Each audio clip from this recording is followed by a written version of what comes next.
Welcome to modern era. Trump का एक नया सैंक्शन आने वाला है इंडिया और चाइना पे। उन्होंने कहा है कि अगर रशिया से कंटिन्यू परचेज करते रहते हैं तो फिर 500% नया टैरिफ आ जाएगा। वैसे भी उन्होंने 50% टैरिफ पहले ही लगा रखा है इंडिया और ब्राज़ील पे। आपको जानकर हैरानी होगी, ट्रम्प ने सबसे ज़्यादा टैरिफ इंडिया और ब्राज़ील पे लगा रखा है, 50% का।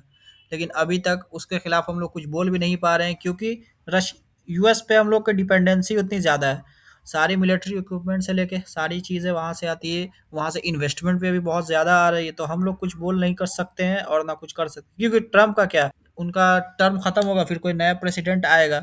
उसके बाद अगर अभी हम लोग रिलेशन ख़राब कर लेते, इससे हम लोग का खुद का पोटेंशियल और फ्यूचर ग्रोथ में खतरा आ सकता है। इसलिए अभी कुछ भारत सरकार बोल नहीं रहा है इसके खिलाफ। ट्रम्प ने कहने को तो कह दिया कि रशिया से अगर ऑयल परचेज करेंगे तो फिर सैंक्शन लगा दिया जाएगा। अब करे क्या? वेनेजुएला से चाइना खरीदता था ऑयल, सबसे बड़ा बायर था उसका, लेकिन वेनेजुएला पे अब यूएस का कंट्रोल है एक तरह से। तो यूएस कह रहा है कि अब वहां से भी ना खरीदे। ईरान पे तो पहले ही से यूएस ने सैंक्शन लगा रखा है, जिस वजह से हम लोग वहां से ऑयल परचेज करना बंद कर चुके हैं। तो अब ना ईरान से खरीदे ना रशिया से खरीदे। तो फिर इसका अल्टरनेटिव भी खोज के देना होगा यूएस को, वरना हम लोग ग्रोइंग इकोनॉमी है, और ग्रोइंग इकोनॉमी को जहाँ से सस्ता डील मिले वहाँ से सामान लेगा।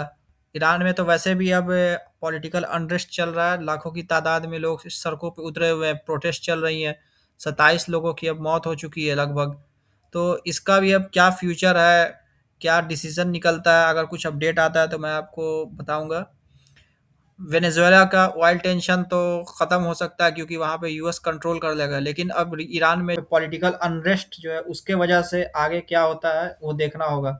इससे हो सकता है ऑयल के प्राइसेस और आगे बढ़ जाएं। अगर ईरान के पॉलिटिकल अनरेस्ट इसी तरह से कंटिन्यू रहे और वहाँ पे कुछ सॉल्यूशन नहीं निकलता है, तो हो सकता है ऑयल के प्राइसेस फर्दर ऊपर जाएं। इन सब के बीच में हो सकता है वेनेजुएलन ऑयल जो चाइनीज़ रिफाइनर खरीदते थे, वो हटा, उसका अल्टरनेटिव अब इरानियन क्रूड को कंसीडर करें। एक तरफ यूएस बोलता है कि उसके पॉलिसीज़ और जिस पे सैंक्शन लगाए गए हैं, उससे ट्रेड ना करे, ना ऑयल लें, और दूसरी तरफ वो ऑप्शन भी नहीं छोड़ता है।